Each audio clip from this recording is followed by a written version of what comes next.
for Impact.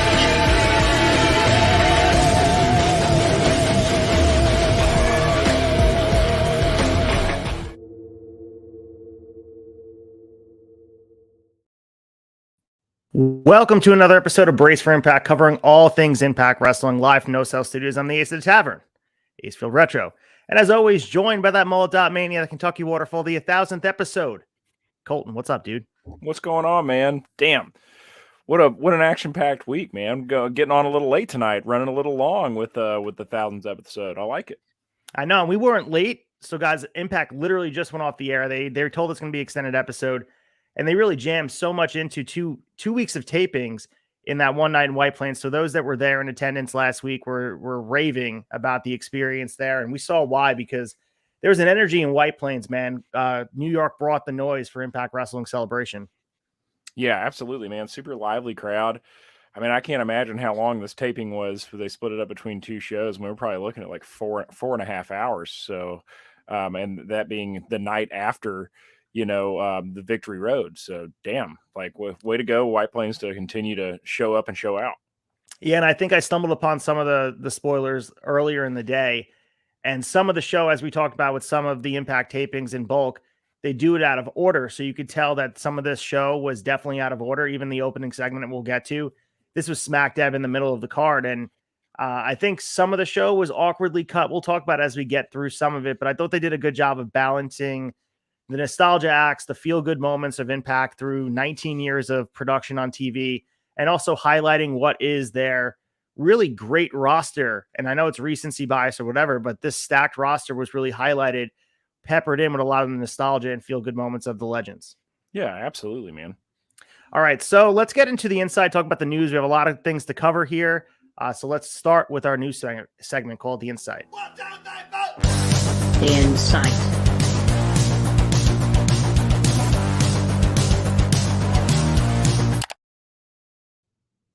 All right, news of the week. Aside from what a milestone 1,000 episodes was for Impact, let's start with some of the nitty-gritty notes that maybe you're not going to get anywhere else. And we're going to start with Heath.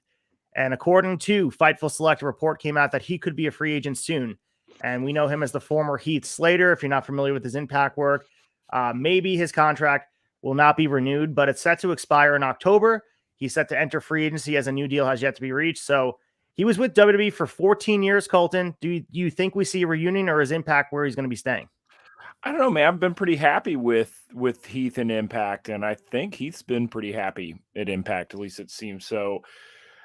Be interesting to see where he lands. I mean, who knows what's going to happen with WWE now that the Endeavor deal is final and everything, it's TKO. So I think anything and everything could happen at this point now that we don't have a McMahon making the final call on everything. I know that Vince is on the board, but at the end of the day, it's not owned by him anymore. So I think it could go either way. I'd like to see Heath stick around in Impact. We've seen a lot more out of him in Impact weekly TV the last 2 or 3 weeks, where we really hadn't seen a whole lot from him in a while. And also, not to, bury the lead, but one thing we saw tonight during the 1,000th episode was the return of Rhino. So I'd be hard pressed to see Heath going out with Rhino just coming back in, because they've had such a good run as a team together, man. I mean, that storyline over the last couple of years has just been excellent. So I don't know. Be interesting to see. Heath likes doing indies. So, he's been at Derby City Wrestling multiple times, along with Moose and some other Impact talent while being signed to Impact. So, maybe he's just going to run on a handshake deal for a little bit and run around and hit some indies, but still stick to what he knows. Yeah, I was going to say that the same thing. I think just because his contract's expiring doesn't mean he's anywhere. It doesn't mean he's leaving. We've seen a couple of guys come up and they stay right where they are. This is only notable because his contract is expiring, and there's really two places for him for me. I think it's in either here in Impact or NWA, or maybe like somewhere like MLW wants to hone his craft. But I think the freedom and flexibility of Impact, being that distant number 3 from the number 2 of AEW, is the perfect spot for him to hone his craft. As you mentioned, I mean, he made his debut back in 2020 at Slammiversary. It's been just about 3 years, a little bit over it. So I think this is the spot for him. And I think this is some of the best memorable stuff of his career. I know people look upon his time in WWE as really fondly, but I mean, if you've not been watching Heath on the Impact side of things, you're missing out. So let's get to Tracy Brooks here. And we're, of course, going to talk about the moment that happened after their match, but I want to talk about it here and give it in long form. Tracy Brooks is going into the Impact Hall of Fame. So it was announced on Saturday's Impact 1000 tapings that Brooks will be inducted on Saturday, October 21st during Bound for Glory in Chicago. We also talked about last week that Mike Tenay and Don West would be coming on. I think you and I didn't speak about that. Chad and I spoke about it on Wrestling Tonight because it dropped a little bit later. But, you know, I think this is awesome. We know the Impact Hall of Fame currently features Sting, Kurt Angle, Team 3D, Jeff Jarrett, Earl Hebner, Gail Kim, Abyss, Ken Shamrock, Awesome Kong Raven. We mentioned the addition of Mike Tenay and Don West. And on top of that, Tracy Brooks. This is an elite crew, Colton. So this is a really high honor for one of the, you know, trailblazers for the Knockouts division. Absolutely, man. The original Knockout, Tracy Brooks. So this is awesome. Very well deserved. Like you said, a star-studded cast. The Impact Wrestling Hall of Fame is not as old as the WWE Hall of Fame. So in a lot of ways, for me, it feels more prestigious when you get brought in because it's just a smaller class all in all. And I'm super happy for her, man. She did a lot to put the Knockouts division on the map and just TNA and Impact on the map. So we also had, speaking of original knockouts, Gail Kim did return to the ring. We saw her in that opening segment on tonight's Impact 1000, but we know that she returned to the ring on Saturday, and everything went well aside from this one bump that everybody was talking about because there was a video going around social media that she nailed her head outside after being yanked down by Velvet Sky. She did comment on social media and said, quote, "I'm okay," just so everybody knows and is updated. "I woke up to a lot of people concerned. So yes, I got rattled, but I'm okay." We'll see her in that 10-man tag next week, which is going to be, you know, Gail Kim, Awesome Kong, Trinity, Jordan Grace. And as we know, a mystery partner. And then Deonna Purrazzo, Giselle Shaw, Savannah Evans, Angelina Love, and a mystery partner on their end. We do know who the mystery partners are now at this point, but the main thing I want to talk about in the news here is that Gail Kim hadn't been in the ring for quite some time, and getting her bell rung like that had some concern for fans at ringside, but glad to see she's okay. Same here. That's got to be scary. You've got to have that in the back of your mind going in between, stepping between the ropes after being out for an extended amount of time. Is, something could happen. I'm glad that's all it was just her getting her bell rung a little bit, and glad she's all right. So we also have an update on Deonna Purrazzo. We know her contract's coming to the end, and at the end of 2023. Fightful Select had reported that, and as of right now, no extension has been discussed. So we know the Virtuosa has been highly featured throughout all of 2023. She's been taking losses at the end. Maybe that has something to do with the fact that no extension's been reached. So we last saw her compete against Jordan Grace at Impact Victory Road this past Friday. We saw Jordan Grace beat her clean. This would be 3 losses and pretty much her last. We don't really see her losing consistently on pay-per-view throughout 2023. Do you think this is a precursor to Deonna Purrazzo trying her hand elsewhere and Impact, letting everybody else kind of squeeze out the rub from her? Or do you think this is much ado about nothing, and similar to Heath, she'll be back in the Impact fold sooner than later? Hard to say. And I think the only reason that I lean that she might be going somewhere else is just the fact that the Knockouts roster is pretty stacked right now. And Deonna spent a long time at the top of it. And her falling to the mid card just doesn't really make a lot of sense to me. And with her taking so many losses here recently, Trinity on the scene, Jordan Grace coming back, people like Jody Threat coming up, I just don't know how much room there is for her on this roster right now. And I don't mean that in a disrespectful way whatsoever, but she's kind of done anything and everything that she can do in Impact. I could see it being a similar situation to a Heath where she's not going to run off and sign an exclusive deal somewhere, because I think that to my knowledge, her relationship with Impact is a very good one. Yeah, I think it's been a very mutually beneficial relationship between the promotion and herself. So I don't see any reason why they wouldn't let her come back or spend, as little or as much time as she wants. But I think if she does stick around, I don't foresee her getting a whole lot of screen time, especially at the top of the card. Yeah, I mean, if she's leaving Impact, her resume is one of the best that's ever been in Impact. 3-time Knockouts champion. She's been Knockouts tag champ. And of course, while she's in the Impact banner, she's ROH Women's World Champion. So who knows? I mean, she could be the addition to anyone's women's division. WWE, AEW. We mentioned NWA is desperate for reinvigorating that roster. So grass is always greener type of stuff. But Deonna Purrazzo, to me, Impact will always be her home. But it wouldn't shock me to see other of the big 2 companies being suitors for her, because she's immensely talented and you could build a division around her. And I think there's a lot of dream matchups that could exist in AEW and WWE. And, You mentioned WWE, the merger with Endeavor. I don't really see them being on the buy. As of right now, we saw there's some news popping up, and of course, nothing official. Some cuts could be coming tomorrow. So this is the end of the year type of stuff. So we still have October, November, and December of Deonna Purrazzo. But if you kind of figure she's leaving, the booking's going to probably be a precursor to that, because as we saw, if she's losing and there's no extension signed, they're really not going to put the eggs in that basket. And they want to make sure everyone else is built up around her so the division is in a good spot when she leaves. But as you mentioned, I already think that's already done. I don't think the division needs her, but she's definitely, a welcomed addition. But she's leaving the division better than she found it when she started to really climb up the card in 2020. Certainly. So we also had Devon Dudley returning the ring tonight. And of course, this was Saturday's taping. So we have the ability of hindsight to get his thoughts on it. And of course, there's a lot to overcome for him getting back in the ring. And I mean, the tapings saw him return to the ring for the first time since 2016. We knew this would be a squash match. And I actually texted you when Champagne Singh and Rohit Rahu came out and they did the whole stuff with, you knew that this was the spot Team 3D was coming out. We'll talk about that when we get through the Impact on AXS and Blow by Blow. But Devon went to Instagram and he went and reminisced about what happened. And he posted some brief clips of the match. And then Devon wanted to really talk about being back in the ring, because it was not even foregone conclusion he'd be here on this earth with that stroke that happened. And also the injuries from wear and tear throughout time. And he was sore after the match, but he said, quote, "I've said it before that this would be it, but you never know, LOL." And his full Instagram post can be read below. He said, "Being back in the ring again after 7 years for the 1,000th episode of TNA was amazing. I would like to thank Bubba, Tommy Dreamer, Scott D'Amore, and the whole Impact locker room for welcoming me back with open arms. Everybody in the locker room was truly respectful, very genuine for my comeback. I've said it before that this would be it, but you never know." And then he posted the video and he said, "Oh, my brother, testify." And he thanked everyone for the support after 32 years. Like I said, first time in the ring since 2016. He looked pretty good. I didn't know what to expect seeing him come through that curtain, but I have my critique about the attire. Like, could Bubba Ray or Bully Ray, whatever, Brother Ray, whatever you want to call him, could they have at least aligned their attire for the one reunion show? He's still rocking the same stuff he's wrestling PCO in from the night before.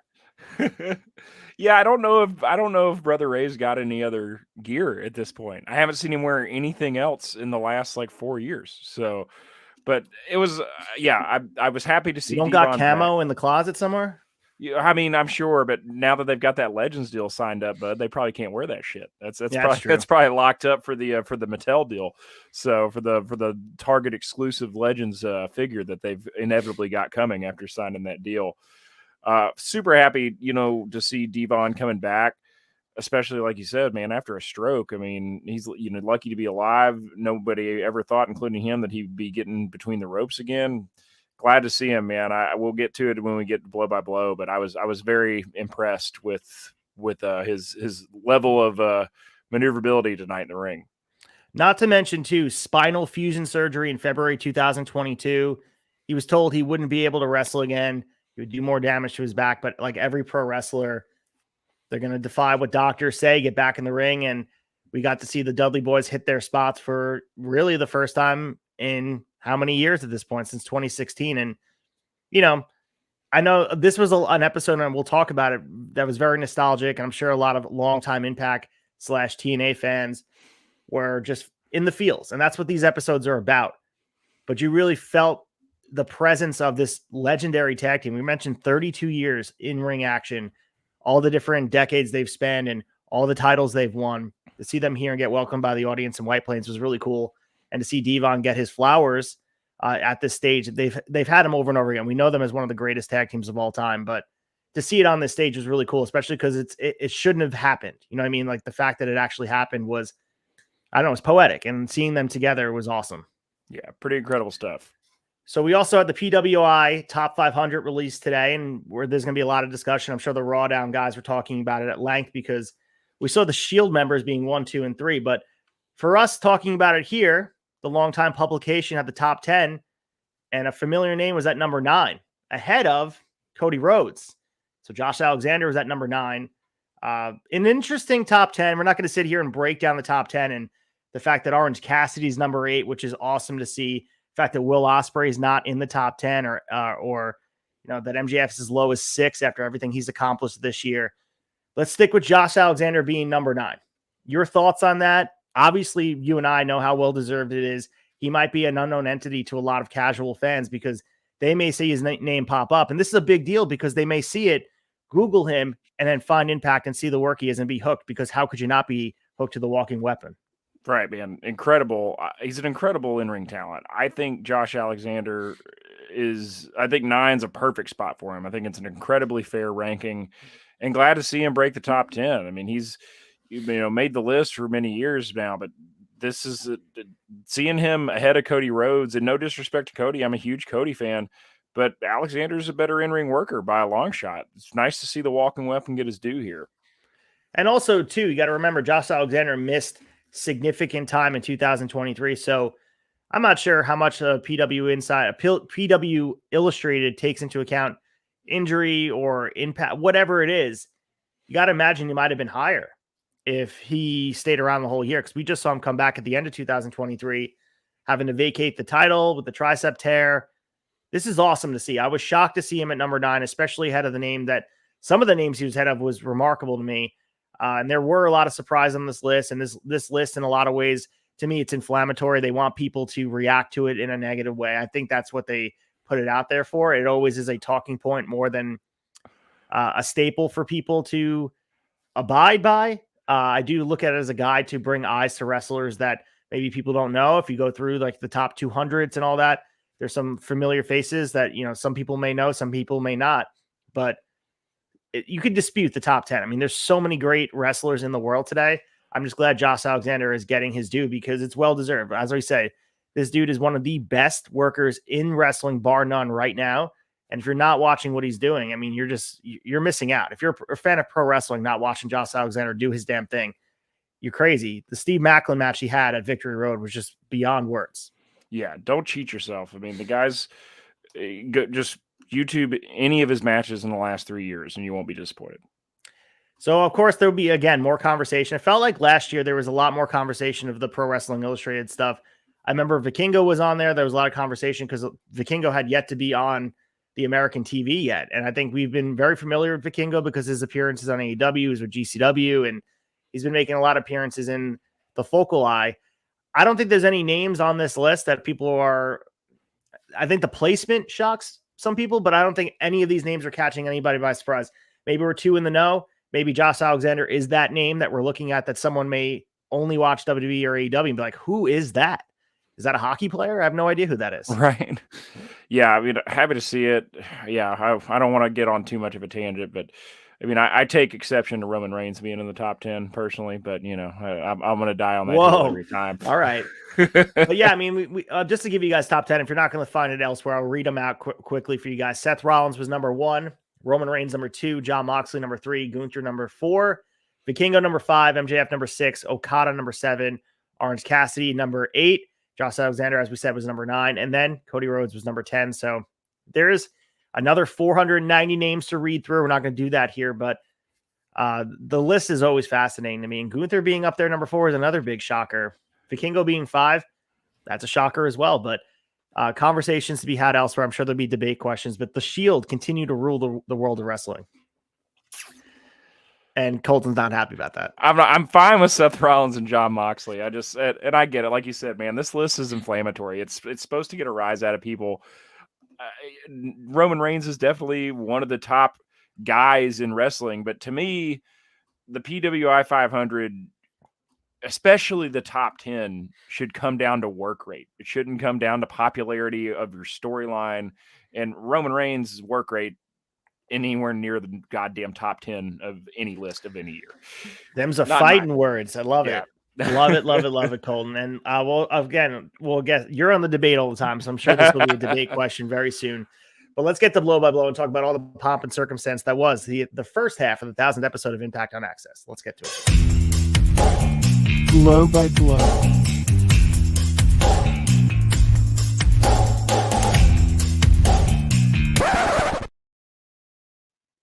All right, here, blow by blow. We're in White Plains, New York for the 1000th episode. Of course, Tom Hannafin, Matthew Raywall lead us in, and we get a video tribute to the wrestlers and big moments throughout the history of Impact Wrestling. We got faces such as AJ Styles, of course, Gail Kim, Kurt Angle, Dixie Carter getting thrown to her table, and she was involved in other moments there. Ric Flair, Hulk Hogan, Sting, Rhino, America's Most Wanted, MVP, Eli Drake. And then they went through a nice tie-in, Colton, with the current roster to show them on the same stage as a lot of these guys. And I mean, with Impact, the company, the TV show at least, was 19 years old. There's been so much story that's stretched out that time. And I think we beat it to the ground.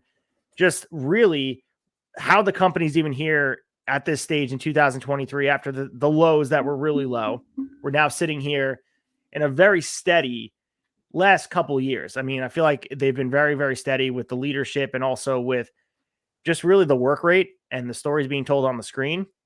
But it doesn't even feel like the same company when you see names like Hulk Hogan and Ric Flair there and Mick Foley. And it feels like a fever dream, some of the highlights that were shown. Absolutely, man. I think for a lot of people, myself included, sometimes TNA and Impact can feel like two totally different universes, especially Impact of the last like 3 to 5 years versus TNA at its conception. And then also, especially the years of like 2005 to 2007 were very much fever dreams of pro wrestling. But it was cool, man. I really enjoyed the intro package. I think we started seeing tonight just some, little breadcrumbs, if you will, of the updated and new and improved production value that they're working on. We saw some new lower thirds tonight, which I really liked. This new intro package. I'm wondering if this show intro was exclusive for this episode and the next episode to celebrate the 1,000, or they're going to start using this for the weekly. Either way, I'm into it. Yeah, I agree with you. And I thought at the same thing, seeing some of the production value onto the product.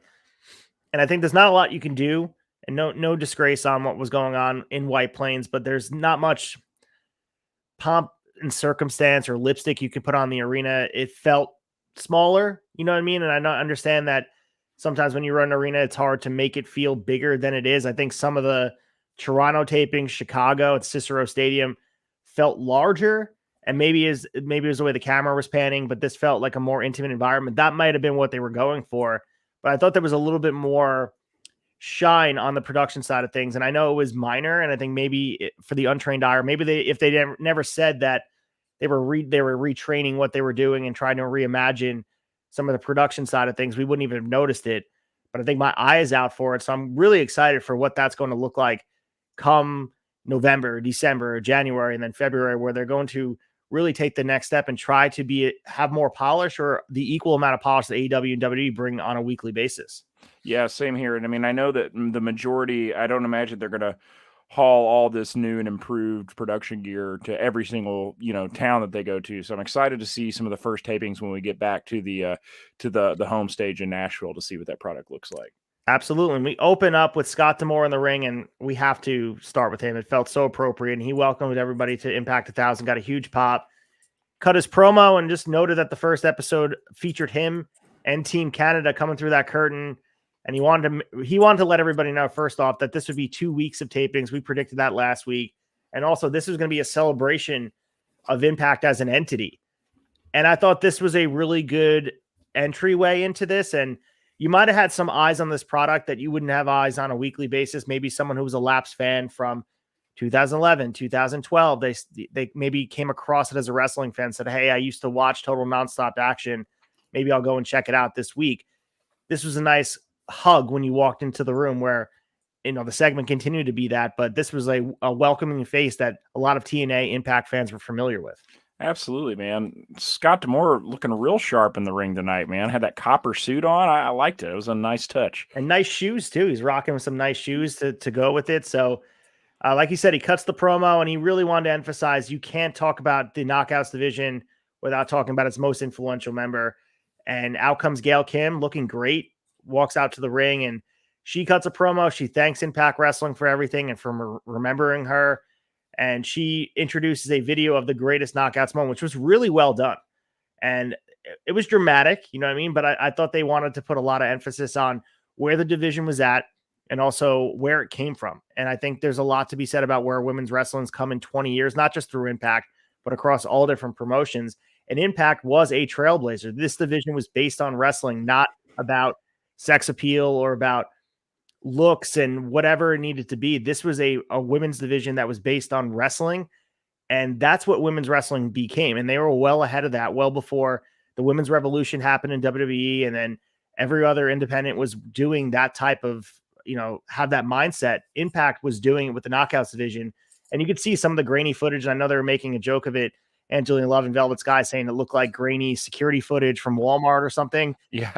Dude, some of the highlights we saw from the Fox Sports era days, and also seeing some of the Spike TV days, just the different grainy footage just shows like this division's been around a very, very long time. And man, to see where they're at now and where women's wrestling's at now, you got to be proud to be a wrestling fan. Yeah, it's a pretty cool journey. And I thought just in, the quick 1.5-minute video package they put together for it, they did a great job, capturing all of it. It was good, man. This, we know going into a 1,000th episode or any sort of like, celebration show, like we saw, with like Raw 25 anniversary, you get a little bit of a slowdown. Like you said, you get that kind of nostalgia grab, and trying to bring in maybe the casual fans that aren't as familiar with the product. So it definitely gives the show a little bit of a different pace. And this segment, man, we saw anyone and everyone from the Knockouts division got out here tonight, which was great to see.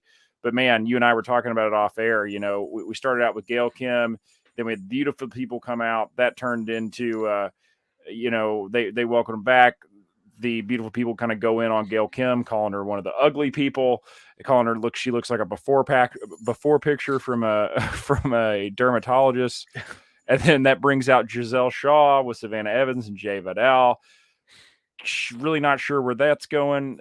They come out and basically Shaw thanks the beautiful people for, welcomes them back and thanks them for, the spot that they had. And, also, tells them that they're welcome for her taking their spot and making it better. And yeah, man, this was we had all 10 members of this match that we're going to have next week in the ring at one point. And yeah, I mean, what'd you think of this segment overall?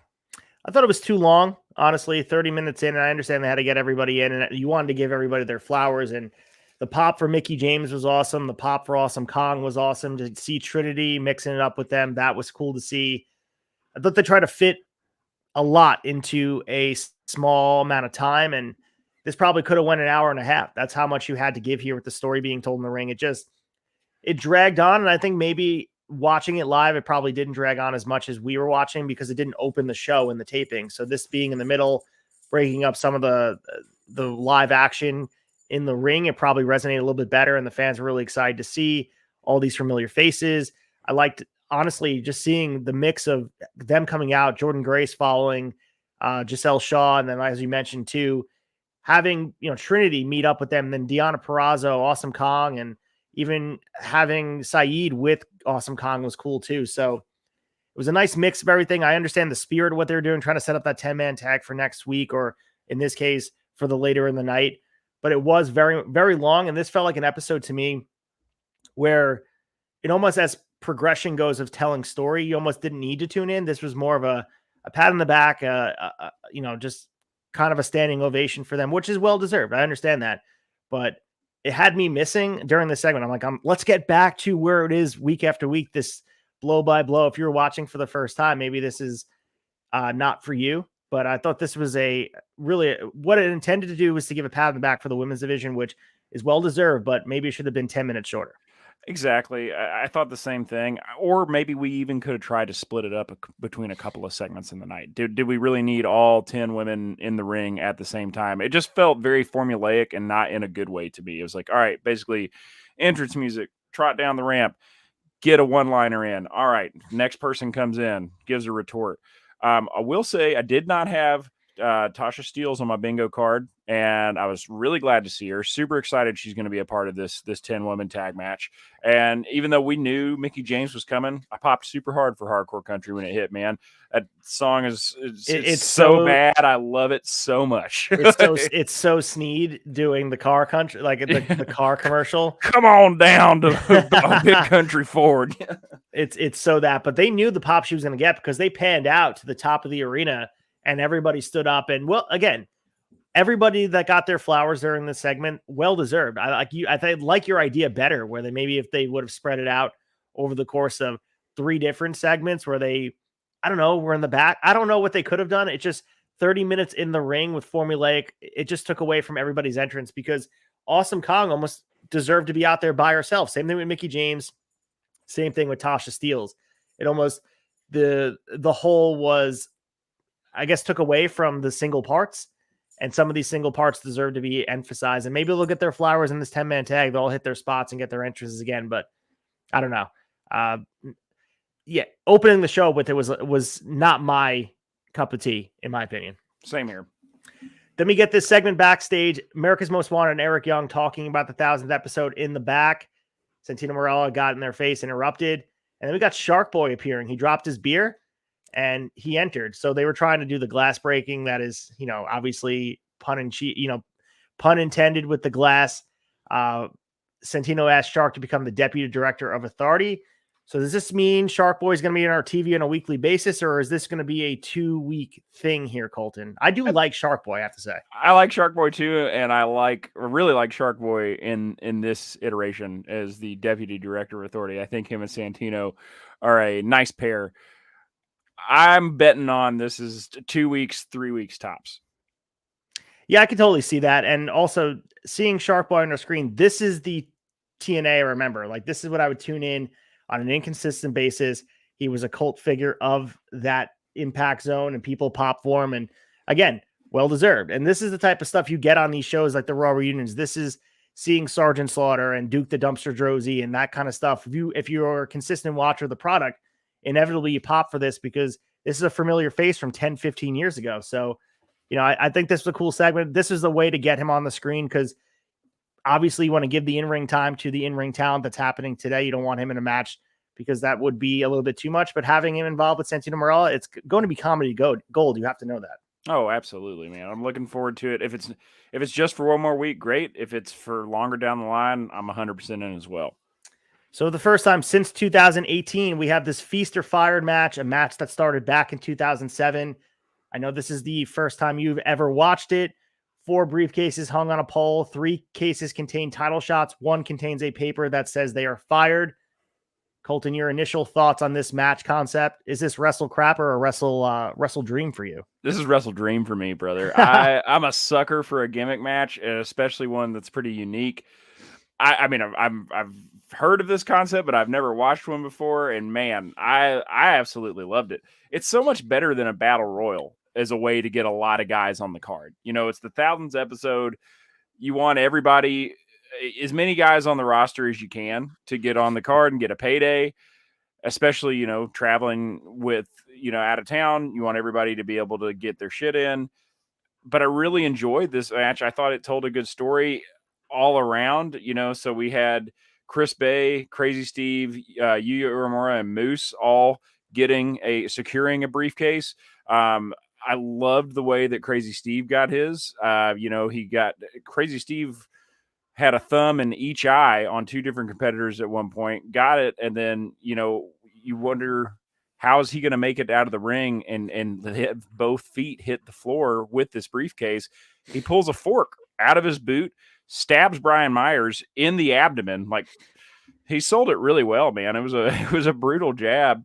And, Moose got his because we had the return of, as I mentioned earlier in the Insight, we had the return of Rhino, man.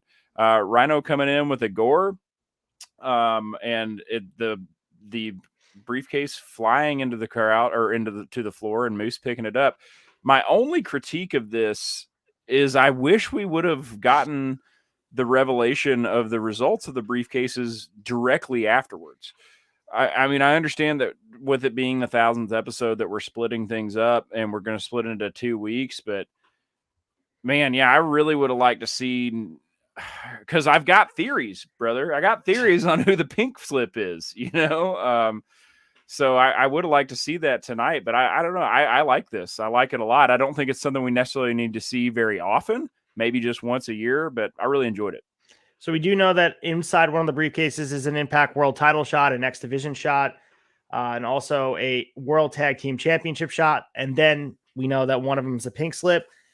Just to clarify the other matches and everyone that's happened since 2007, and obviously there's a brief break for 5 years.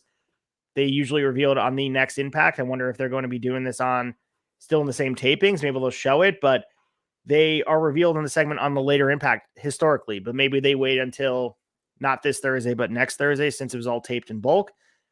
So this is according to Wikipedia. I'm just going to make sure I read this right. Before the context of the case is revealed, each wrestler is given a choice to keep their case or forfeit it, which protects the wrestler from being fired, but also gives up any potential title match.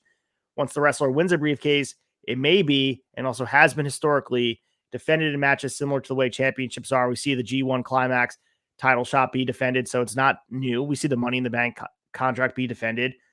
But also, there's been other things that have gone awry. 2007, we had Jim Cornette offering $50,000 to Scott Steiner for his briefcase, and that was turned down for a title shot. And the craziness that ensued in 2007, where Steiner won the world title match in there, and the other names in there, Petey Williams was there winning that X Division title match, BG James, also Senshi, but names in there. We got Shark Boy, as we mentioned before, Chris Daniels. So a lot of people in there.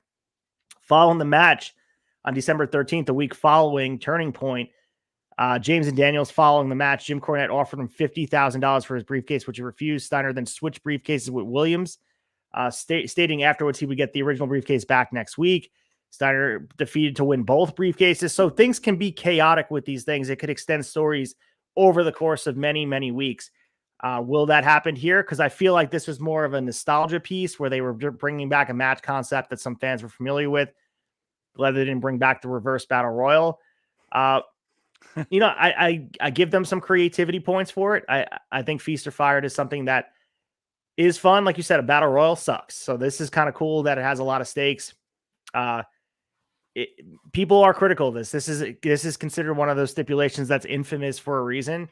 I have to say it did age well. And I thought this was fun. It was, it was typical kind of wrestling humor here, but also a lot of action-packed stuff with a lot of stakes. I mean, there's a world title shot at stake. X Division, these title shots are pretty damn valuable, up for stakes. So I gotta say, this was cool. Chris Bay, Crazy Steve, Uemura, and Moose. Now we got to figure out where they're going after 15 minutes of action. And they said towards the end of the show that they are going to reveal next week, so that's exciting. Oh, awesome. So I like the idea of the fact that it can be forfeited. I don't know if they're going to stick with that, but historically, man, yeah, that just opens up a endless realm of possibilities. If you want to hear my theory on who's got the pink slip, I'll give it to you. I think it's you or Uemura. Wow. I think we're going to see an end, because I think Joya pulling the tag title briefcase is too easy. Yes, they're over. Yes, they're on their way to that. But it's too predictable for me. Impact loves a good swerve. I think that if anybody's got the tag team division, it's Chris Bay. And I think that we're going to see an end to Joya and see Joe going back to a singles run. So by process elimination, you have Moose winning the world title shot and Crazy Steve winning the X Division title shot? I could see either one of those being swapped. But that makes the most sense for sure. Really, really, honestly, the only one I've thought about was the pink slip that I've really, really done any sort of. That's the one I'm confident on. That's the one I've really done some analysis on just in the 40 minutes afterwards before we got on here. Yeah, I could see Crazy Steve either having the pink slip or a world title shot, because I think it would feed into more of the eccentric character he has going now that he's not on the roster. Maybe he's going to run roughshod all over it, because people can be reinstated. It is kayfabe firing. They find a way to write him back in the story. So if I had to kind of put everywhere where they lie, I'm going to say Joya gets the tag title shot. Chris Bay gets an X Division title shot. Moose gets a world title shot, and Crazy Steve gets the pink slip. And then, like we said, he just absolutely murders people in the back while that's going on. And they're forced to rehire him for some reason. I like that even more. So we have Gia Miller in the back interviewing Chris Sabin, and Chris Sabin cuts a promo on Lio Rush to hype the main event of tonight, saying that he's going to become the first ever 10-time X Division champion, but also made it clear he doesn't respect what Lio Rush and how he goes about things. So paying homage to that Slammiversary match that all those weeks back with the plancha before the bell rang, and they definitely showed shades of that in the main event. But this promo was really good. The passion from Chris Sabin. This feud is very underrated. I think it's been on and off again because they've had their own little battles elsewhere. But this is one of the major things that continue to drive Impact programming. Yeah, and this is a great payoff tonight what a nice main event to put on the 1000th episode show to still keep the current storylines that us diehards who do watch week to week totally hook, line, and sinker for this show, even with all the fluff that comes along with the anniversary. So we also have the Raju and Champagne Singh in the ring. As we mentioned before, they're cutting a promo saying that the Desi Hit Squad needs to be involved in a 1000 episode celebration, and there's no team better than them. And of course, that sets the stage for Team 3D. They get an obviously large ovation. They come out, and I completely thought it was just going to be table spot 3D, and that's it. Let them celebrate with the crowd. But no, man, they had a full match. We get them tagging in, tagging out. This is not even a short match. This was 6 minutes. We've seen shorter matches on Impact last week. You know what I mean? Like, this was not, you could hide a lot of things in a tag match, but they easily could have got in there and just went for the 3D. That's not what they wanted. Team 3D obviously gets the win, but damn, this was longer than I thought it would be. Same here, man. And we saw a whole lot more out of Devon than I thought we were going to.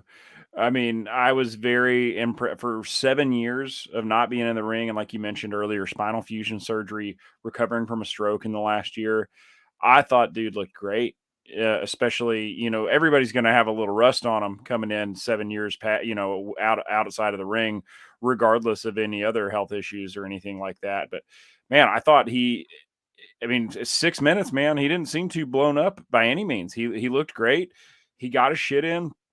And I liked the fact that they hit 2 3Ds and then they got the pin before putting anybody in a table, because that respected the fact that it wasn't a hardcore match. It wasn't a no holds barred match or Falls Count Anywhere. They got the win clean. If they'd have put him through the table before trying to cover for a pin, it would have been a disqualification. So good for Team 3D picking up the win here. And man, just super happy for Devon and also Bully. To how cool is that they get to team together when they thought that was absolutely not going to be a reality?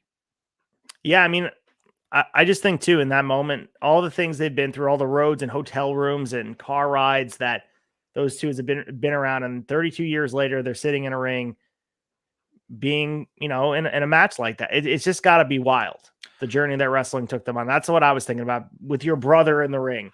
Yeah. Blood or not, that dude is your brother, and just watching them go in the ring, you had to just be happy for them as wrestling fans. And also, I got to say, man, Rohit sold that "What's Up" headbutt so well. Excellent. 10 out of 10, man. That was a masterclass on selling right there.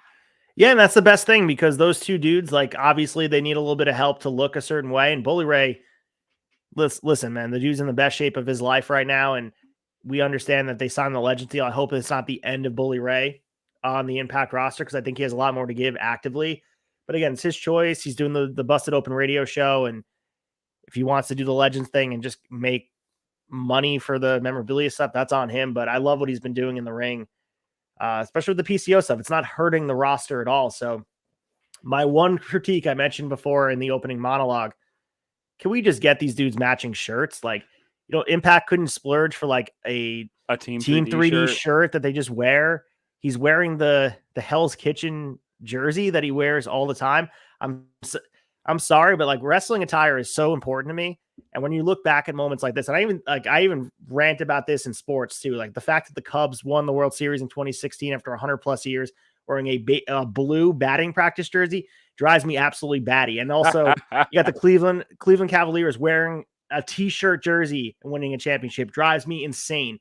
Seeing the Dudley Boys out there not at least wearing matching attire as one of the best tag teams of all time, just wear all black like Devon did. Yeah. I don't get it. I don't get it. Especially considering that they have, in every promotion they've ever been in, always worn matching attire. Right. Like, it would be one thing. Yeah, I get it, if that wasn't their gimmick, but it always has been, man. And, maybe they can't throw the camo on because that's part of the Legends deal. But I mean, damn, dude, we could have gotten a pretty basic black t-shirt, a black Team 3D shirt. Like something, dude. Yeah. Or just a couple of Impact 1000 shows t-shirts. It's just 100%. Would have been nice. But it was awesome to see Team 3D get out there, get cheered, and hit all the classic spots. If you're looking to see all the classic Dudley Boy stuff, this was having it there, and the fans are having a blast watching it. So White Plains reacting the way they were. Good stuff. Feel good moment for me. We also got Josh Alexander in the back. He was telling the Rascals to clean up the mess they made in the hallway. and they confronted him, and Alexander walked off. We got some interesting stuff with Alexander coming up. I'm curious to see your take on this promo where he comes out with Alex Shelley. Just your initial thoughts on this Alexander interaction with the Rascals. What do you make of it? I love it, man. The Rascals backstage segments are my favorite part of weekly TV. One of my favorite parts of weekly TV right now. They're just such shit asses, dude. They're backstage. They're taking up the whole hallway, eating pizza and soda cans trashed all over the place. And they make a comment to Josh Alexander about how he's, they're like, why don't you pick up some of this trash, man? We got our hands full with these belts and you're about 10 pounds lighter than the last time you were here. Like, those are some serious fighting words, man. And, Josh gets right back up in their face and says, hey, you want to do something about it? It's 2 versus 1. I'm 10 pounds lighter. Should be no problem, right? And they shut up pretty quick, man, because nobody's trying to mess with the walking weapon if they don't have to. You can run your mouth all day, but I really enjoyed. I love the Rascals backstage, their continued development as these just shithead heels. And, Alexander coming out to the ring and the words he has with Shelley next. I really enjoyed this segment. So as you mentioned, Alexander walks out to the ring fresh off the interaction with the Rascals. He gets the mic. Fans are cheering him. He talks about being the longest reigning Impact World Champion of all time. And he said sometimes he has to really sit back and say, I can't believe I'm here. And as a kid, he said, I was a fan of people in Impact. I was a fan of TNA. I wanted to be here. And he said, I never lost the title, which is easily just a precursor for Shelley coming out. Alex Shelley music played. He walked to the ring. And this is where it gets really interesting, Colton, because Alex Shelley gets on the mic and he says he needs Alexander to know that the title doesn't belong to him anymore. He's sick of people saying that Josh Alexander never lost the title. And there's an edge to Shelley's voice. Of course, he's still a babyface here, but there was something there for me where we've seen week after week, he's not a full-on heel. He's frustrated with the way he's being perceived as a champion.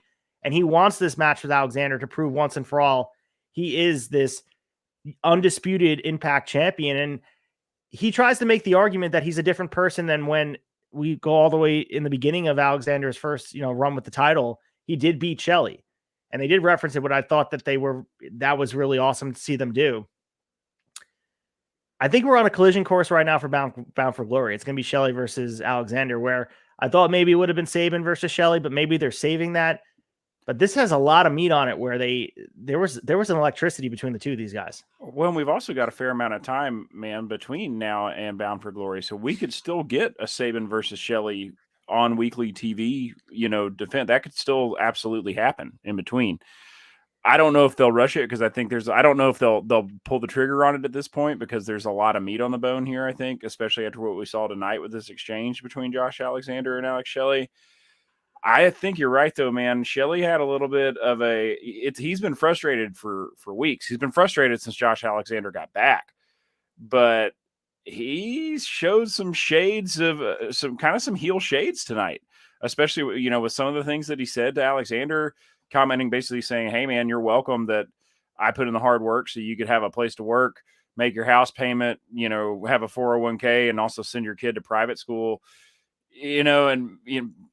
Josh responds just consistently putting Alex Shelley over, being like, man, I'm a huge fan of yours. Like, I've got nothing bad to say about you. I'm not disrespecting you at all. And, Shelley really just can't take the compliment and just kind of keeps going in on him. It escalates to the point where they're pretty much ready to have this match right here, right now. And then lo and behold, here come the Rascals out of nowhere, busting it up and jumping both guys. And yeah, I did not see that coming. Absolutely loved it. And, to add to the heel shades that I think I saw out of Alex Shelley tonight was the fact that he rolled out of the ring. And let the Rascals take out Josh Alexander. He didn't turn around and help him fight him off by any means. I mean, obviously he's the champion. He's got to protect his health and stay to, he doesn't want to end up in the situation where Josh Alexander was, where he has to, forfeit the title due to injury. But I don't know, the look in his eye as he was walking up the ramp, man, who's the heel in this situation? You could argue that we don't have to have one, but it looks like it's going to be Alex Shelley. It's definitely not going to be Josh Alexander. I'll say that. Well, two things. I think you said it best. Like, who is the babyface? Who's the heel? And I think sometimes the best matches that have the most meat on them uh, It's unclear. are damaged by someone not being the clear having that. And I look back most famously at the SummerSlam 1998 match between Austin and Taker, where there was no one that was a clear babyface or a heel. And of course, Austin would be the ultimate babyface throughout the history of WWF. But at that time, Taker was only showing heel tendencies. They didn't pull the trigger fully. He was still sort of pushing Kane away. Point is, I mean, they have it right there on the table where him calling Shelly calling Alexander a side quest and that he's a main character. There's your story, dude. There's your story right there, where you have this frustrated guy who's finally reached the apex of the mountain. He's the Impact World Champion. Everyone's saying that Josh Alexander is the uncrowned champion. This match has to happen. Babyface, heel, doesn't matter. If you want to legitimize the run for Alex Shelley, he has to beat Josh Alexander in his mind. And I don't know if they're going to do it. I think Josh Alexander is going to be crowned again. It's a matter of time. Once they put him in the spot, the unbeatable champion, once they put him back in that picture fully, he's coming away with that title. So Shelley's had a great run with it. But this is very, very interesting to me. I think there's a lot to be said about maybe even a Motor City Machine Guns heel run with being pissed off that they built the foundation of this whole goddamn company. We talk about SABIN being in the first ever episode of Impact. Go back all the 999 episodes ago. SABIN in the main event for the X Division Championship, and while Josh Alexander is a 15-year-old watching on his couch. Yeah, there's a lot there. Some true feelings of some angst and some frustration. And some resentment, man. Yeah, I would love a Motor City Machine Guns heel run. That sounds excellent. I think it's hard to say, man. I think you're right. I don't think they're gonna have Shelley lose to Alexander. And this is the perfect way to tell this story is from Alexander's perspective. It's like, no, man, we're two excellent pro wrestlers with a mutual respect, and this is going to be a great dream match. And in Shelley's head, everybody's talking about him being a transitional champion, when in fact nobody's talking about that. He's had killer defenses. All that shit is in his head, but it's consuming him, and you're starting to see the cracks. Yeah, and I think the match will be good enough if they're two baby faces. But if you want this to be a memorable moment, talking about moments in wrestling, having this awesome match with these emotional feelings in it, turn someone heel. And I think the writing's on the wall to have Alexander as the returning conquering babyface against Alex Shelley, where he's not fully heel because he thinks he's right. That's the other thing. Like, you could blur that line where there's some camps that you could say, dude, I see his point. Like, I'm frustrated for him. And there's a lot here. And I think leading up to the biggest show on the calendar year for Impact, man, you could be making some big money with Shelley and Alexander going in there. And not to mention, could be match of the year, a contender at least. Ospreay and Omega has that cake, at the top, but this would be a challenge, man. I mean, I think this match could really at least be the Impact match of the year. Oh yeah. I mean, I think you're right. I don't want to sell it short at all. I think it could be a contender, especially for top 3 matches of the year for any promotion. So we go into Frank Kazarian and Tracy Brooks versus Eddie Edwards and Alicia Edwards. Hannafin makes it clear on commentary this is the first time Brooks has competed in Impact Ring in over 12 years. This is your paint by numbers mixed tag match here. Of course, we saw some of the women and men mixing it up here. The announcer's making it clear just how disgusting it is for both sides when it's happening. We see Tracy Brooks and Frank Kazarian getting the win, where Tracy came back and hit the fade to black and got the pin on Alicia. Your thoughts on this match? I mean, the main story was after. There's a crowd-pleasing match, fun end to the feud, really. I think this is the exclamation point on this feud. Hopefully it's over. But I think the main story is the end with Tracy Brooks getting her nod. Maybe she didn't know that she was going in, because that reaction certainly seemed like she was caught by surprise. Yeah, the reaction was awesome. Them bringing their son into the ring was very cool, I thought. I liked this match a lot more than I thought I was going to. When Eddie Edwards and Alicia entrance music hit and they started coming to the ring, my first thought was, I love Eddie Edwards and I love Frankie Kazarian, but I'm tired of this story and I'm ready for it to be put to bed. Is this match even necessary, especially on this card where we've had so much other stuff going on to commemorate the 1000th episode? And I thought this match, it told a lot better story than I thought it was going to. I enjoyed the mixing it up between the women and the men. The tornado DDT that Alicia Edwards hit on Frankie Kazarian outside of the ring while the ref was distracted by Eddie Edwards, I thought was perfectly executed and great storytelling. This was there was multiple times where I thought it was going to go either way. And I was like, oh shit, this storyline is not over. But I think you're right with Tracy Brooks and Kaz getting the win here. And Tracy getting the win with the fade to black. Pretty definitive. And yeah, this was it exceeded my expectations by a long shot. By the time it was over, I was critiquing myself for having that attitude when they during the entrances. Yeah, and I think it was the perfect match to put on this card. I understand that. Yeah, because I think it blurred. I mean, there's Frank Kazarian, Eddie Edwards, two Impact stalwarts, and then add in Tracy Brooks being active for the first time in 12 years. Alicia Edwards, it fits into the actual story of what's going on the screen for the past couple months. So yeah, I think this has a lot of weight to it, perfect spot for it. But as you said, there's so much to pack into this card. I mean, the feel-good moment was after the match. You might have been able to do it just after, like you could just have the segment for them without even having the match. But like I said, it was just there. It wasn't like this monumentally great match, but the match we have in our main event certainly was that. Maybe this was a cleanser for everybody to feel good and then get ready for an absolute crazy, crazy match on TV.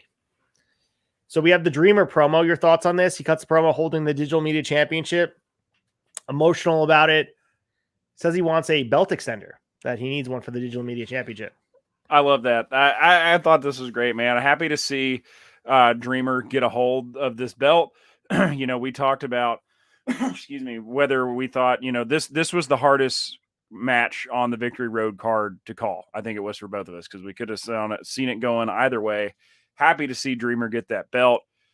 Happy to see Heath coming in and helping him out. I thought that was a great added layer to the story.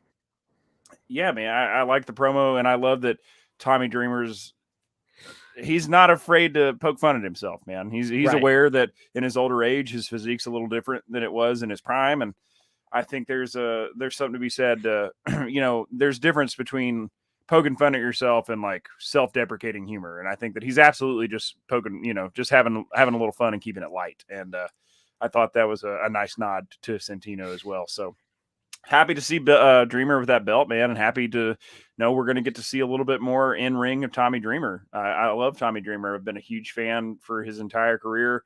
Incredibly nice dude. Had the opportunity to meet him at the Ohio Valley Wrestling. Was it the 1000th episode for that? I believe it was.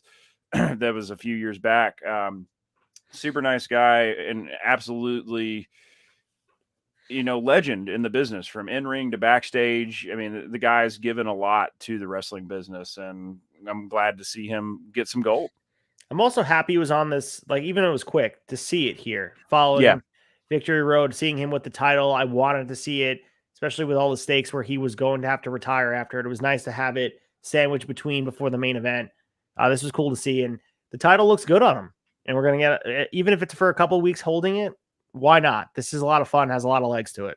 Oh, yeah. Good looking belt. Oh, really? And one of the better ones. I know Impact has a lot of really good looking belts. That might be their best looking belt out of all of them. It's my favorite, yeah. It's grown on me quite a bit. For a while, the title was not for the name of the title itself was not for me, but it's really grown on me. So we lead into our main event here, and of course, it's Lio Rush versus Chris Sabin for the X Division Championship. Stakes are made clear here. We know the story between the two of these guys. They mentioned the Slammiversary moment where Chris Sabin was knocked out by the plancha before the bell. They do a kind of a tail of the tape before the match too, which was cool.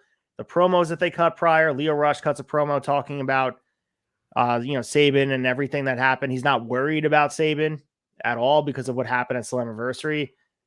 And this is the match we should have got at Slammiversary. This is the match that, and I was kind of worried looking at the clock and being like, all right, there is about 7 minutes left of TV. We knew they were going over, but how far over are they going? Because, when Dynamite gets the extended time over TNT or TBS, we know, all right, they're going to go over, but it's going to be like 2 minutes or so. This was not the case. This went over at least, I think by the time it ended, I think it was like 8 minutes over. So they gave this time.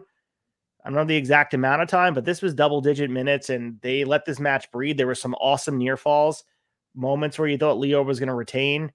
Chris Sabin hit shell shock hit the cradle shock. He teased the avalanche cradle shock, the fast-paced nature of this match, and then also peppering in the story from Slammiversary where they do the exact same spot and they sell that Chris Sabin was hurt, may not be able to continue.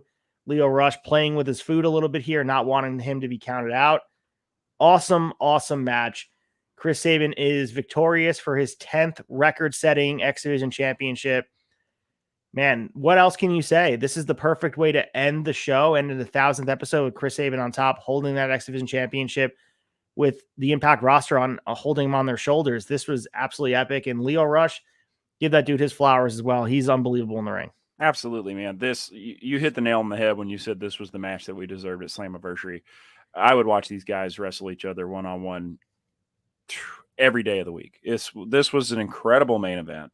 Also love the fact that Lio hit a plancha again, and Chris Sabin kind of played possum on him, man. I mean, he sold his ass off, thought he was legitimately hurt once again, and then even rolling back in the ring, kind of played possum enough to get one up on Lio there, have him get cocky and let his guard down a little bit. I just thought it was an incredible finish, all around great match. Yeah, man, it was 10-13, 10-14 when this match ended and they went off air. So they got over, it was just over 20 minutes, I think, altogether from bell to bell. And that's exactly how much time it needed. I was in the same boat as you. I was worried when I was like, oh shit, even if they go 10 minutes over, this is barely gonna, this will be shy of a 15-minute match. And, I know both these guys can go, and both, their speed is incredible, but I'd still like to see them get more time, and they got every bit of it that they needed, man. This was an incredible main event for a very monumental 1,000th episode of Impact Wrestling. And cheap plug here, because I was even happier because Chris Sabin's going to be in Deer Park, New York for Remarkable Wrestling on the night. So now not only will Alex Shelley be there with the Impact World Championship in tow, but so will Chris Sabin with the X Division Championship. So another reason to come out to Deer Park if you're in driving distance. Even if it's a road trip, make a trip of it. Motor City Machine Guns will be live and in person. Remarkable Wrestling on the night. Go to remarkablewrestling.com for your tickets. But yeah, dude, main event was absolutely unbelievable. Chris Sabin with the crowning moment. The one thing I found interesting is that they said in the spoilers, Alex Shelley came out after everybody held him on the shoulders. They didn't show that on TV. So I wonder if that was purposeful, that Alex Shelley, because of course it's a memorable moment for them as a team behind the scenes, but maybe they're trying to keep the distance where they don't want Alex Shelley giving all the feel-good moments in their belly, giving all the warm butterflies. Maybe this was purposeful because there was an edge to Shelley, like we said earlier in that segment. Absolutely. And also, too, to your theory, it leaves the door, if we don't show that on TV, leaves the door open a little bit more to an option C. So for a Sabin versus Shelley. So very, very true. That is, and now it's back in play, dude. It's not off the table. Now it's back in play. Like we have it. We have that ready to go. Yep. All right. Let's get to impactful moment. Talk about our favorite moment of this awesome first half of the 1,000th episode of Impact. Impactful.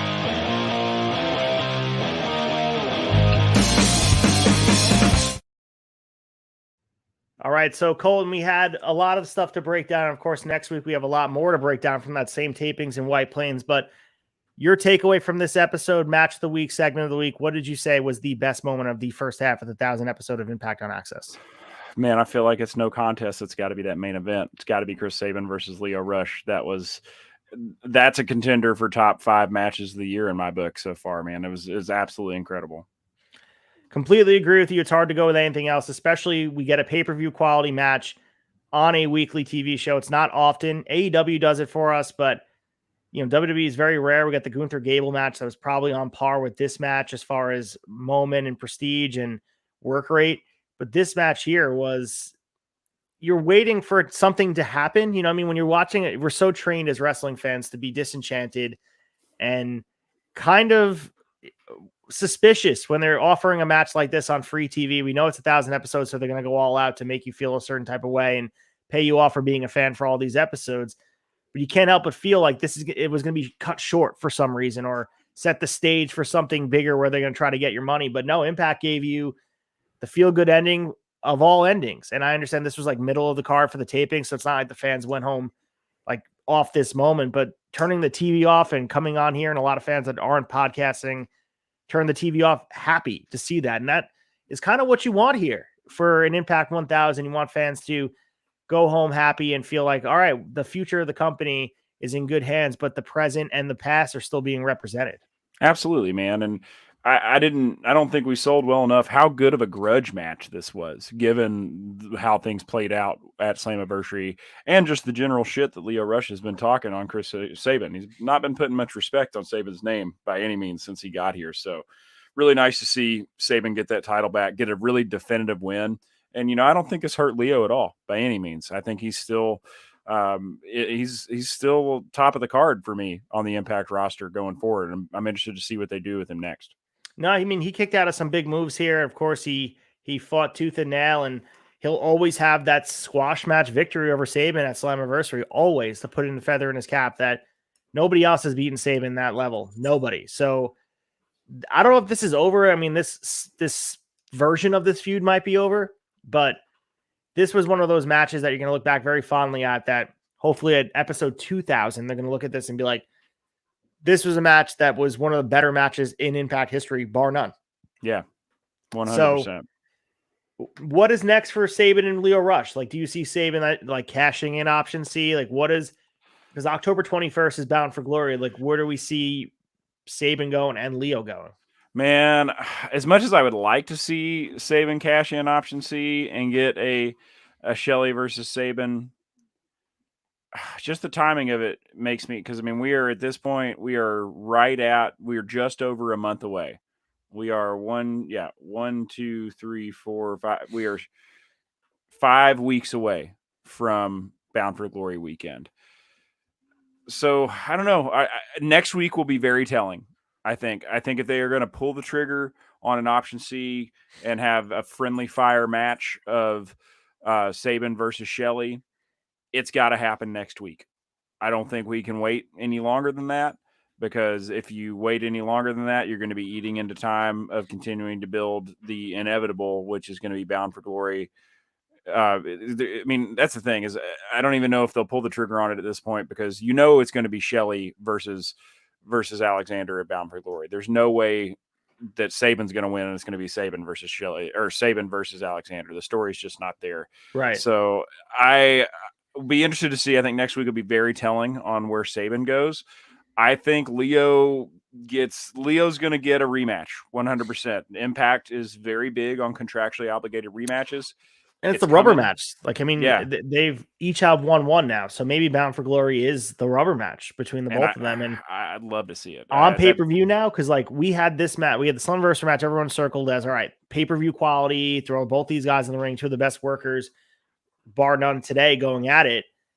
Now you have this match in your pocket, happen on a taping on TV. But if you give them the live audience a pay-per-view model, yeah, let them top themselves on pay-per-view at Bound for Glory. I think we booked ourselves into that. And like we said, Chris Sabin probably goes over, keep the title on. We don't want to hotshot it again, but I think they deserve a third and rubber match between the two of them, because this can't last 1-1. There has to be a decisive who won this program between the two of them. Absolutely. And man, if that rubber match is anything like chapter 2, sign me up. Absolutely. So we'll definitely see what happens. We know that next week will be just second half of these tapings in White Plains. We're going to be seeing the return of Ultimate X. We're going to be seeing, I believe, Kenny King in action. Some other things with the 10-man tag for the women. But this, to me, this was a lot more of the meat on the bone as far as 1,000 episodes. They put more of the emphasis on this part of the tapings. For sure. And the thing I'm most excited about for next week is the reveal of the briefcases. True. And Alex Shelley and Trey Miguel are wrestling in a non-title match as well. So that'll be a hell of a match. Trey Miguel can go. Alex Shelley clearly can go, but maybe we'll get Alexander involved in that. I didn't read the spoilers for that, so maybe that's something going on there. So, and Ultimate X, like, what I understand, Feast or Fired is looked upon as this, like, I don't know, a bad gimmick match. Even though I thought it was awesome tonight. But Ultimate X is the complete opposite. It was pretty groundbreaking for when they did it. So seeing that on a TV show is gonna be awesome to see. It's gonna get people to tune in. Yeah, I was pretty high. I'm pretty high on every Ultimate X match. The last one that we got was absolutely awesome, where Kushida picked it up. Really excited to see this guy. A lot of same contenders as the last one that we saw. So maybe I might be picking Allen Angels again. We'll see. We will see, but let's get to shock and awe, give our final wrap up, preview the rest of the week in the tavern, do some chilling, of course, talking about the Kentucky waterfall and where you can vote for it, because we got 24 hours left to vote. Let's get to shock and awe. Shock and awe.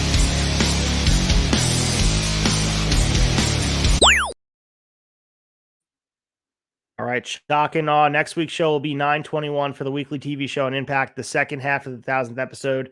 We broke it down before, all the Impact news, anything that drops. Maybe we'll get an update on Heath, an update on Deonna Purrazzo. How are people feeling about Josh Alexander in number 9? Maybe more people will be watching us here because they found out who Josh Alexander was. And we're going to give you guys all the history of Impact to fill in some of the gaps, conversation, all that stuff. We appreciate the feedback. If you can, leave a review somewhere, whether it be Apple or Spotify.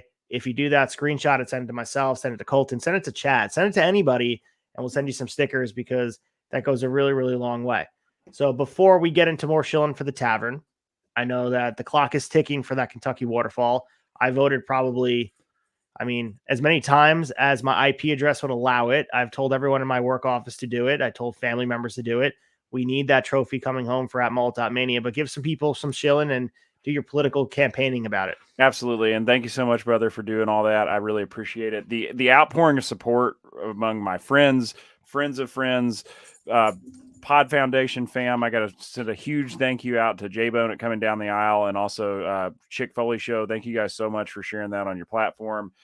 They're not showing us vote counts right now, but the amount of repost and the amount of traffic that's been going to that site, I'm feeling really good about our position right now. So voting has been open since September 13th. So it's going through tomorrow through Friday. You can vote once every 24 hours. So if you have voted already, you can vote again. It doesn't reset at midnight. It resets 24 hours from the last time you voted. So if you voted at 7 a.m. yesterday, you can vote again at 7 a.m. tomorrow.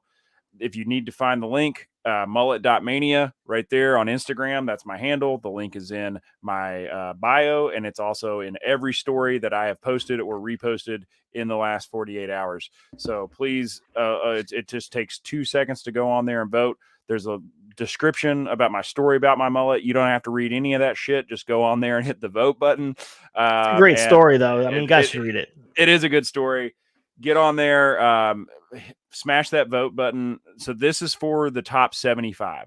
Currently, I'm competing against 246 other mullets. I went through and counted every single one.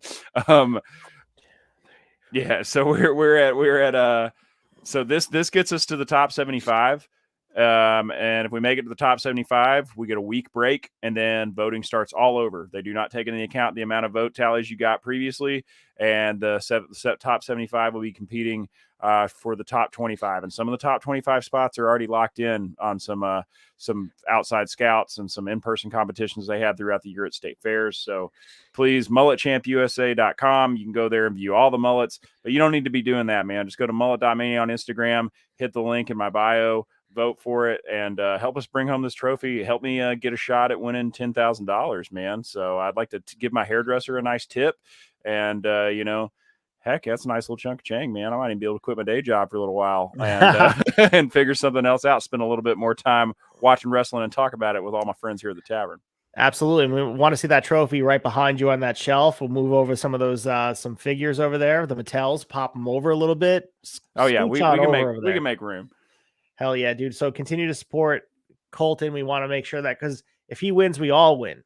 We are living and breathing through that Kentucky waterfall in the mullet competition. But also, you guys can support the tavern at theturnbuckletavern.com. All the links are in there. Make sure you guys check it out. We have shows 6 to 7 times a week, dropping audios and videos and everything, sometimes both. So make sure you guys support us there. Buy a pro wrestling tee. Stop by the store, Teesprings, pick up that stuff, watch the shows, consume it, leave reviews. It helps the algorithm. It's the only way we get noticed. Yeah, we do this right now, and we do it for the love of wrestling. So the only way we get noticed and continue to grow is if you are watching, you are supporting. It goes such a long way. Take 2 minutes out of your day, leave a 5-star review if you can.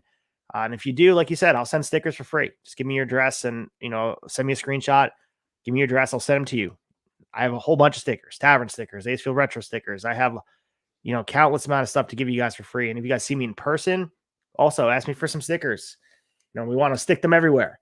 You're going on a trip somewhere, you go into a bar, in that bar bathroom, there's a night you going to Philly for WrestleMania, go Hell in yeah. Tattooed Mom's bathroom and pop that tavern sticker on there. That's what you need to do. But also do some shilling here. Make sure tomorrow night you watch Shot Nostalgia. We got another episode of Saturday Night's Main Event coming up. Some 2 really good episodes. Don Morocco is challenging for the WWF title, but also Paul Orndorff is challenging. We got some Jake the Snake Bean showcase. He's wrestling not only Randy Savage, but also Ricky Steamboat. Some great stuff. Bellcaster and I were on there chatting about it. I actually forgot exactly what the episode completely entailed because we recorded it so long ago. But Colton will be back on Saturday Night's Main Event very soon.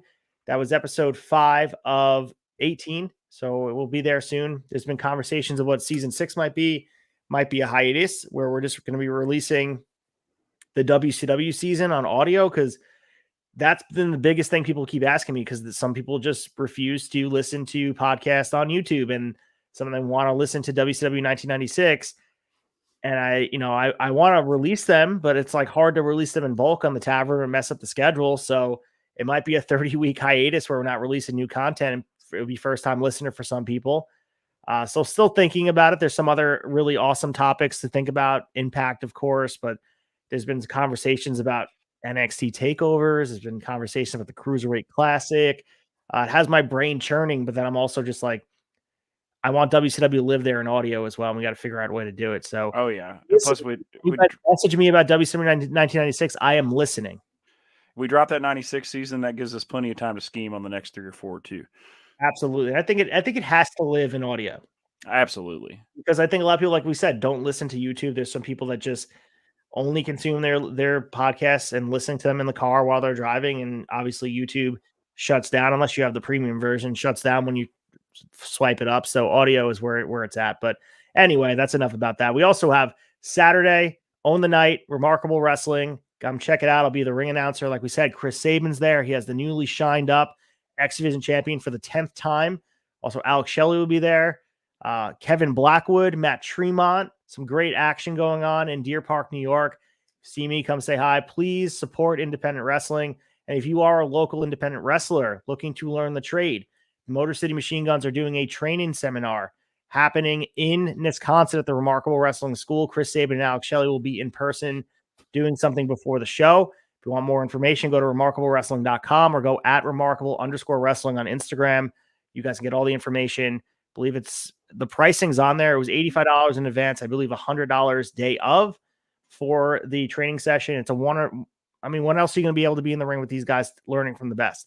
So if you are an independent wrestler striving to learn more, please come on down to Remarkable Wrestling School and support really one of the best promotions, if not the best promotion in the New York State area. So that's all I got here. Wrestling tonight, Monday evening, dropping on audio Tuesday. Watch Raw Down. I didn't get to check it out yet, but I can't wait to listen to them break down WWE and talk about possibly freaking Jade Cargill going over there and being the biggest face in all. We've been talking hypothetically about it. It might be happening. She's going to take over that women's division. Yeah, exciting stuff, man. Your thoughts on Jade Cargill going over there? Oh man, I don't know. I don't know if it's going to happen now that she popped back up on Collision. So we'll see. Oh, did you not see the news? Did you not see the news from today? No, I missed it completely. Oh, well, she apparently did her goodbyes on the Rampage tapings. What? So yeah. She's going to come back for one show. Oh man. Okay. So I had heard the rumor that she might be going to WWE, but then I was like, well, she was just on Collision. So maybe that's gotta be nothing but just rumor and innuendo. I had not heard about her saying her goodbyes at the Rampage taping. It wasn't saying goodbye. She was doing the waves, but we also saw Malachi Black do the same thing. You know what exactly. I mean? So, yeah. So we'll see. We'll see. It keeps us guessing, man. I love that stuff. That's one of my favorite things about pro wrestling is not knowing what's going on. If you guys want to make Hawk feel like shit, come say hi to me at Arthur Ashe Grand Slam so I can tell him that someone else got recognized for being on the tavern. So I'll also have stickers in my fanny pack. I'll bring some Aceville Retro stickers, some tavern stickers. I'll be at Arthur Ashe for Grand Slam. Come say hi. Some of the other tavern crew is going to be there as well. I know Matt from Extra Cooler is going to be there. Pod Foundation alum. I know Tom's going to be there. Young Anthony was there last year. I know he's local as well. See, who else is there? I know a lot of the faces of wrestling fandom from Instagram and podcasting are all there. I know Lucha Outsider is probably going to be there. Some faces in the Northeast are going to me, it's like a pay-per-view. It's the third edition of it. And this will be the third time I'm going. So I can't miss stuff. Man. That's going to be, I'm jealous. I'm not going to be there with you guys. Sounds like a good time. But that's all we got for you. Again, thank you guys so much for listening. And this was the 1000th episode of Impact, but it will continue next week. A party so long can't end in 1 week. It's going to continue into the night, and we're going to do it next week as well. But we will catch you guys next week for all the Impact news in wrestling after a while.